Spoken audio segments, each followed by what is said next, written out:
de fausses. Bon, ça fait un mois qu'on ne s'est pas vu. J'espère que vous allez déjà bien de votre côté. Du mien, je vais évidemment mieux. Voilà, puisque comme je vous l'annonçais, mon frère s'est réveillé. Vous savez, vous avez dû lire, voir, même s'il y a eu beaucoup de fausses infos qui ont circulé, mais vous avez compris l'immense peine dans laquelle on était, l'immense drame qu'on a vécu avec ma famille. Et je vais tâcher de faire une story assez cohérente, mais pas trop triste non plus, puisque je me réjouis du fait que mon frère se soit réveillé. Et même si ça a été extrêmement dur et douloureux pour nous tous, on ne peut pas non plus ne pas prendre en compte que ça va mieux. Et c'est pour ça que je suis là, que vous m'avez face à vous aujourd'hui. Sinon, je pense que j'aurais coupé pendant je ne sais combien de temps. De toute façon, je m'étais vraiment détachée d'absolument tout ce qui ne concernait pas ma famille. Puisque c'est dans ces moments-là, comme vous vous doutez, qu'on remet toute sa vie en jeu et qu'on se rend compte de l'essentiel et de ce qui ne l'est pas. Voilà. Et vous savez, j'étais partagée depuis un mois, parce que ça fait exactement 1 mois et 3 jours. J'étais partagée entre un sentiment de peine profonde, la plus grande peine de ma vie, le plus grand drame de ma vie et le plus gros chagrin de ma vie. Même si je pensais en avoir connu auparavant, je me dis qu'en fait tout ce que j'ai pu connaître auparavant, c'était absolument rien à côté de ce par quoi on est passé. Et à la fois, la haine. J'ai jamais eu la haine comme je l'ai eu et comme je l'ai encore à l'heure actuelle, puisque malheureusement, heureusement que ma peine a diminué de par le réveil de mon frère, mais ma haine, elle n'arrive pas à diminuer et je ne sais pas si elle arrivera à diminuer un jour. Cela dit, je voulais déjà introduire ma story en remerciant, mais du plus profond de mon cœur, le service de réanimation de la Timone, puisqu'on n'en serait clairement pas là où on en est aujourd'hui sans eux. Ils ont sauvé la vie de mon petit frère. Voilà, par la grâce de Dieu et par toutes nos prières qui ont accompagné justement toute cette épreuve. Mais sans eux, honnêtement, on n'en serait pas là aujourd'hui. Ils ont été tout simplement formidables. Et ils ont fait un travail remarquable sur mon frère. Mon frère, quand il est arrivé, c'était quasiment la fin. Voilà, il était en pleine hémorragie, dans le coma, donc c'était la fin. Ça ne tenait même pas qu'à un fil, ça tenait à, je sais pas, à quasiment rien. Et le médecin qui l'a opéré lui a sauvé directement la vie le soir même, sinon il ne serait plus parmi nous aujourd'hui. Mais le problème après, c'était un long coma. Et on sait qu'on peut ne pas se réveiller d'un coma. On peut se réveiller difficilement d'un coma et on peut avoir de très gros handicaps de par le réveil d'un coma, suite au réveil d'un coma. Et c'était du coup nos plus grosses craintes, déjà que mon frère ne se réveille pas, puisque son pronostic vital a été longtemps engagé. Et vous ne pouvez pas vous imaginer, quand je vous disais torture psychologique, c'était une torture psychologique. Tu as l'impression qu'à l'intérieur, ça te ronge, que ton cœur se ronge, que tu as du mal à respirer et des angoisses permanentes du matin au soir. Tu ne peux plus dormir la nuit, tu vois tout. C'était très, très, très, très compliqué. Je sais que les personnes qui sont passées par là le comprennent. Et c'est pour ça que les personnes qui nous ont accompagnés durant notre épreuve à travers le service de l'AREA, dans le service de l'AREA, que ce soit les médecins, les infirmiers, les aides-soignants, le personnel là-bas de l'hôpital aussi, ont été juste formidables. Et ils ont fait des miracles sur mon frère. Voilà, donc on sait que les miracles viennent de Dieu. Et mon frère est aujourd'hui, d'ailleurs on l'appelle tous comme ça, un miraculé. Mais ils y sont pour beaucoup. Et je tenais vraiment à commencer cette story par les remercier. Je leur suis et leur serai d'ailleurs reconnaissante toute ma vie de ce qu'ils ont fait pour mon frère, de nous avoir ramené mon frère parmi nous. Je parle au nom de toute ma famille d'ailleurs, puisqu'on pense tous la même chose. On leur est tellement reconnaissant de ce qu'ils ont fait. On voit que c'est un travail qui est très difficile, un travail que je ne connaissais pas spécialement moi, puisque je ne suis pas dans ce corps de métier. Et c'est vrai que j'ai eu très peu de cas de ce genre-là autour de moi. Mais une fois que tu y es et une fois que tu subis en fait cette peine, tu te rends compte du travail qu'il y a derrière, tu te rends compte des personnes qui reçoivent tous les jours, des personnes accidentées, des personnes agressées, etc. Et c'est vraiment un métier en or qui nécessite un mental d'acier et surtout un grand cœur. Et ça a été le cas. Moi en tout cas je les vois comme ça, ces personnes-là, c'est des héros tout simplement. Les services en réanimation, même je pense à travers tous les hôpitaux confondus en France et dans le monde, vous êtes des héros. Et je tenais à commencer cette story en vous remerciant encore une fois du fond de mon cœur et en saluant votre travail. Et tout simplement, vous nous avez sauvé la vie de mon frère. La dernière fois qu'on s'est vus, vous et moi, c'était il y a 1 mois et 3 jours. Ma dernière story ce jour-là, c'était d'ailleurs le partage de la fête de l'école de mes enfants. Le soir, on est sur la route avec Noré et les enfants. Et là, on reçoit un message. Message disant à Noré, Noré, tu as vu ce qui se passe avec le frère de Cam? Noré dit non. Et on nous apprend que mon frère est dans le coma, avec un pronostic vital engagé, suite à une agression. Je ne vous raconte pas l'état dans lequel j'étais, en fait. J'ai fait une crise. Je pense que mes enfants ne m'ont jamais vu dans cet état-là. Les pauvres, même, ils pleuraient, ils étaient effrayés de me voir. J'étais dans l'agonie. J'ai eu un vrai choc. Et vous savez, je racontais ça à mes cousines. Après un accouchement, parfois, les femmes, on est prise de tremblement et on a la mâchoire qui claque. Et les dents qui font ça. Et bien, c'est exactement ce que j'avais. Mes dents claquaient tellement fort que je pensais que j'allais les casser. J'ai hurlé. C'était très, très, très, très, très, très dur. Et j'ai surtout compris que c'était grave. À travers juste ces 2 mots, j'ai compris que c'était grave. On est rentré aussitôt à la maison. J'ai tout cassé, je crois, à l'intérieur de la maison. Je faisais la tournade, je hurlais, je comprenais pas ce qui se passait. À ce moment-là, ma mère était en Algérie en plus. Donc tout était trop compliqué. Chaque membre de ma famille était difficilement joignable. On ne comprenait pas ce qui se passait. On n'avait pas de détails surtout. On finit par en avoir. Sans trop, de manière pas assez explicite en fait. Donc par chance, on prend le premier avion qu'il y avait 3 heures plus tard dans la nuit. Un vol direction Marseille. Je le prends direct. J'arrive à l'hôpital. Et je vois mon frère dans cet état-là. Ça se passe de commentaires. Voilà, je vais vous épargner l'état de ma famille et de moi-même. De mes parents, de ma sœur, de mes tantes, de mes oncles, de mes cousines, de mes cousines. C'était... Je ne peux pas vous décrire. Voilà, je ne peux pas vous décrire, mais le pire drame de notre vie à tous, en fait, clairement. En tout cas, l'un des pires pour tous les membres de ma famille, mais le mien, c'était horrible. Et là, on se rend compte de ce qui s'est passé, on nous explique, hein, puisque mon frère a subi un passage à tabac avec acte de barbarie. C'était d'une cruauté extrême. Et il a été laissé, évidemment, pour mort au sol, en agonisant, en pleine hémorragie, avec les oreilles, le nez et la bouche qui coulent. Voilà. Je vais éviter de rentrer dans certains détails, vous vous doutez bien, et je pense que vous me comprendrez à ce niveau.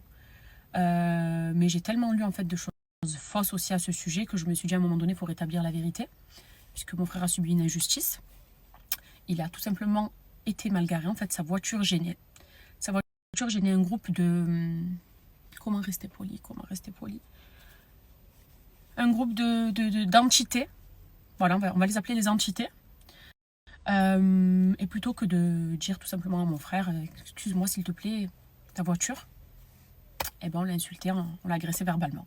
Et mon frère qui sort de la voiture en disant, à qui tu parles? Tu me connais pas, il y a des façons de parler aux gens, qu'est-ce qui se passe? Et là, quand on voit que mon frère fait 2 mètres et que c'est une armoire, la meilleure solution, en tout cas leur solution à eux, a été de l'attaquer en groupe. Voilà. Et il s'est fait battre par une 12aine de personnes. Donc est-ce que vous comprenez le sentiment de haine que j'ai? D'en parler, je vous jure, j'en suffoque, même si ça fait déjà un mois et que chaque jour avance, j'en suffoque. De me dire que de nos jours, on est en France quand même, et que ce genre d'agression-là se passe sur une personne innocente, qui ne les connaissait pas, qui ne les avait jamais vus de sa vie, qui ne leur a strictement rien fait. Mais parce qu'on s'est dit, voilà, il a une tête un peu d'ange. Vous savez, mon frère, il a une petite gueule d'ange. Il fait pas du tout cramer. Donc on s'est dit qu'on pouvait justement, que ça allait être la victime parfaite et quelqu'un de bien à agresser. Voilà. Donc nous, on apprend tout ça dans la foulée et on voit mon frère, dans le coma. Donc les personnes qui ont vécu ça, vous comprenez. Il n'y a rien de pire que de voir un membre de sa famille ou une personne qu'on aime dans le coma, branché. On a beaucoup souffert les premiers jours, parce que forcément, vous savez que ça s'est su très vite, que mon frère était à l'hôpital. Donc c'est là, à ce moment-là aussi, que j'ai décidé d'en parler en vous demandant votre aide et vos prières. J'avais tellement peur que les choses soient déformées, et ça l'a malheureusement quand même été. Déjà, ce qu'on pouvait trouver sur Internet, c'était juste ça. Regardez.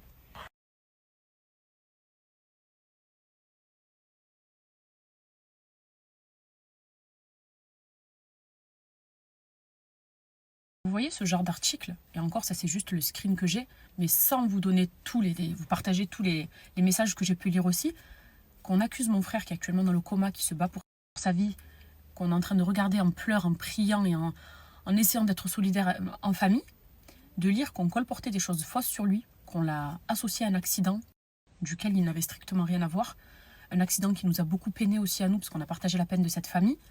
Mais me dire qu'on a mêlé mon frère à ça, ça m'a rendu dingue. On est dans une peine, on souffre. Et du coup, je pouvais dire, vous savez la méchanceté des réseaux, hein, mais mais son frère, il a fait ça aussi, mais c'est normal, il conduisait comme ça, il a fait ça, etc.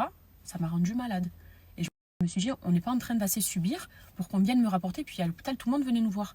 Et puis il y a même des personnes à qui j'ai dit, c'est bon, stop, je veux plus rien entendre, je veux plus rien savoir. Parce qu'on te dit, regarde ce que ça dit, Cam, faut que tu prennes la parole, faut que tu rectifies ça, etc. Mais déjà, t'as pas que ça à faire. Quand tu es en réanimation et que ton frère, sa vie ne tient qu'à un fil, mais malheureusement, vu que c'est en train d'être repris partout, que ce soit les médias, les blogueurs, les sites internet, je me suis dit, il faut que je coupe quand même la racine. Parce que ça va l'accuser de je ne sais trop quoi, alors que c'est une victime, mon frère. C'est une victime qui a subi une agression gravissime et on est en train de l'accuser de choses horribles. Horribles. En plus, on n'a même pas de respect pour les deux familles, que ce soit la nôtre, mais même l'autre famille. L'autre famille, elle est dans la souffrance aussi. Et de lire aussi des choses comme ça, c'est juste être sans cœur. Mais ça fait partie du monde des réseaux sociaux. C'est pour ça que ma parole aussi, elle a du poids. J'ai de l'audience. Je me suis dit que qui d'autre que moi pouvait rectifier ça, puisque même si on le disait à d'autres ou d'autres personnes, ce ne serait pas assez relayé. Je voulais le faire via ma story à moi. C'était d'ailleurs le dernier partage que j'ai eu avec vous, il me semble. Mais de lire ces choses-là aussi, ça t'énerve. Tu te dis, je suis pas assez dans souffrance qu'on en rajoute. Les gens n'ont pas de compassion en fait. Et en même temps, je peux pas leur en vouloir. L'être humain est fait comme ça. Mais quand une personne est en train de souffrir de par une situation, il faut vraiment la laisser tranquille. Et ne pas inventer de choses fausses, ne pas en rajouter, ne pas surfer sur ça. Parce que ça aussi, les personnes qui surfent dessus, c'était une autre histoire. Et on a fait preuve de beaucoup de patience. Étant donné qu'on est rentré brutalement de Dubaï avec Noré aussi, sans être prêt, moi j'ai pris je crois 2 pulls, 2 jeans. Pareil pour Noré, pour mes enfants, j'ai strictement... Enfin, on n'avait pas notre tête à ce moment-là. Donc mes enfants, heureusement que j'ai une grande famille aussi, ont été chez chacune de mes belles-sœurs avec leurs cousins et cousines, puisque les enfants ne pouvaient pas rentrer en réanimation, c'était pas possible, et je voulais vraiment être auprès de mon frère du début à la fin, quand les portes s'ouvrent jusqu'à ce qu'elles se ferment. Et en fait, c'était tout un mois qui s'est passé comme ça. Voilà, avec ma famille, on était à son chevet tous les jours. Quand une personne est dans le coma, t'es juste là, à la regarder, à prier. Hein. On essayait de lui parler, on essayait de... Voilà, mais bon. On était quand même conscients, puis chaque jour, que les médecins, on avait des rendez-vous tous les matins. Il y avait des jours où ça nous donnait un peu d'espoir, d'autres jours où on n'en avait plus du tout. Et c'est pour ça qu'on se rattache vraiment à ces prières. Et c'est pour ça que je vous suis également, comme vous êtes avec ma famille et moi, très reconnaissant, extrêmement reconnaissant, parce que vous avez tous, mais vraiment pour la plupart en tout cas de ceux qui me suivent et qui verront probablement cette story, priez pour nous. Et juste pour ça, je souhaite qu'il s'agisse d'un malheur dans vos vies ou d'un bonheur, que Dieu soit vous apporte tous les réconforts dont vous aurez besoin et toute la force et tout le bonheur que vous méritez parce que vous avez juste été bon vis-à-vis de nous.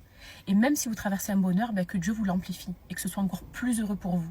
Vraiment, je vous souhaite tellement de bon. Et vous savez, quand on priait chaque jour pour mon frère, et je savais que vous priez aussi avec nous, par moments, moi je me déconnectais beaucoup de mon téléphone puisque de lire certaines choses, ça nous rongeait. Et à des moments, il fallait le faire parce que sinon c'était plus possible. Mais par moments, je regardais quand même et je me disais waouh, le soutien, la solidarité, ça réchauffe énormément le cœur quand tu sais, quand tu es seul comme ça chez toi, que tu pleures, que tu demandes à Dieu et que tu lis des choses réconfortantes. C'est comme si, une personne là qui voit cette story me prenait dans ses bras et m'embrassait la joie et me disait t'inquiète ma Cam, tout va aller mieux. C'est ce que je ressentais. Et vous pouvez pas vous imaginer de la puissance de vos mots, de vos messages, mais surtout de vos prières, puisque je reste convaincue que si mon frère s'est réveillé, c'est grâce à tout ça. C'est grâce à Dieu, premièrement, c'est grâce aux médecins, mais aussi grâce à nous, grâce à toutes ces prières-là, parce que sinon ça ne se serait pas passé comme ça. Et du coup, voilà, pour vous la faire un peu plus rapide, parce que je parle beaucoup, mais bon, ça fait un mois qu'on ne s'est pas vu, et vous avez tellement dû lire de choses, et vous attendez aussi des explications, même si vous comprenez que je ne peux pas tout vous dire, c'est pas possible. Mais j'essaye quand même de vous raconter un petit peu ce par quoi on est passé, surtout moi en mon nom, ce par quoi je suis passée au cours de ce dernier mois. Donc un mois tout simplement horrible, où on était très en famille, tout le temps en famille d'ailleurs, jusqu'à ce que mon frère se réveille. Voilà, donc ça c'est des petites étapes qu'on va garder pour nous, c'est des choses qui resteront dans la famille. Mais je me devais de vous le dire quand même, puisque vous vous êtes inquiétés pour nous, vous avez beaucoup prié pour nous, et c'était tellement mon bonheur aussi de vous dire enfin, ça y est, merci à tous, ça y est, on n'est plus dans l'énorme souffrance, même si on sait que la route va être encore très très longue. Vous savez qu'après un coma et un traumatisme crânien, c'est compliqué, mais il est avec nous. Il est quand même avec nous, mon frère, ça y est, j'ai retrouvé mon frère. Et je voulais surtout pas que, parce qu'il y a eu beaucoup de fuites aussi, vous savez, beaucoup de personnel médical dont le secret professionnel a été rompu. D'ailleurs, même ça aussi, pour ça, il y a des choses qui sont en cours. Mais il y a eu beaucoup de personnes qui ont manqué au secret médical, en fait. Donc, des vocations qui ont été brisées, clairement. Enfin, des secrets brisés, du moins, ils ont manqué à leur professionnalisme. Et j'avais peur encore que les choses, voilà, que mon frère sent qu'il soit encore réveillé, qu'on invente des choses fausses, que ce soit relayé par des personnes. Je voulais plus ça. Je voulais plus. Quand on est en souffrance, on a tellement peur de tout et rien qu'un mot peut changer la donne, qu'une mauvaise parole peut changer la donne et qu'un mauvais souhait peut changer la donne aussi, si vous voyez ce que je veux dire. En tout cas, si vous me retrouvez aujourd'hui face à ce téléphone, c'est parce que je peux reprendre enfin le cours de ma vie. Le cours de ma vie s'est arrêté dès lors où j'ai appris la nouvelle. Voilà, il était hors de question de me concentrer sur autre chose que sur l'essentiel. Et maintenant que mon cœur est soulagé, que mon esprit est soulagé, il n'est pas totalement apaisé puisque j'ai eu beaucoup de traumatismes. Et ça, on en reparlera un peu plus tard. Mais je pense vraiment qu'il va... On a d'ailleurs, c'est pas comme mon nom, on a subi beaucoup trop de traumatismes, ma famille et moi, notamment mes parents, ma soeur, ma belle-sœur. Des vrais traumatismes qui, je pense, auront déjà des conséquences, qui ont déjà des conséquences physiques sur moi, mais qui en auront encore un peu dans les prochaines semaines, je pense, et les prochains mois.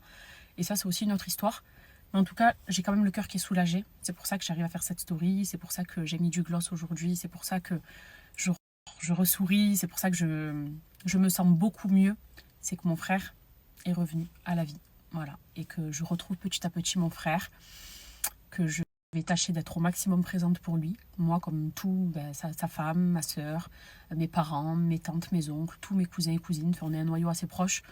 Et depuis le début, tout le monde est là pour lui de toute façon. Tout le monde était là, tout le monde priait. Et ça, aussi, ça réchauffe le cœur. C'est ce qui permet d'aider à tenir debout, parce que sinon tu t'effondres. Il y a eu des jours où les jambes vraiment sont coupées. Et c'est aussi ce petit cercle familial qui réchauffe le cœur, on va dire. Mais c'est pour ça que je suis là. Et que maintenant, je vais commencer à reprendre un petit peu ma vie, parce que voilà, mes enfants aussi ont besoin qu'on refasse des choses, qu'on se retrouve en famille. Moi-même, ça m'a manqué, mes réseaux. Même là, quand je me suis dit, vous savez, ça fait presque un mois. Je n'ai même pas fait de selfie. Quand je me suis vue comme ça, je me suis dit, oh, ça faisait tellement longtemps. Mais en tout cas, voilà, c'était mon petit récit du jour, mon petit partage du jour. Une fois que toute cette histoire sera... Parce qu'il y a des non-dits que je ne peux pas dire, mais qui sont là, sur le bout de ma langue, et que j'aimerais beaucoup vous raconter, que je vous raconterai plus tard. Mais en tout cas, que justice soit faite. Et justice sera faite. Voilà, c'est la chose que j'ai à dire pour conclure cette story.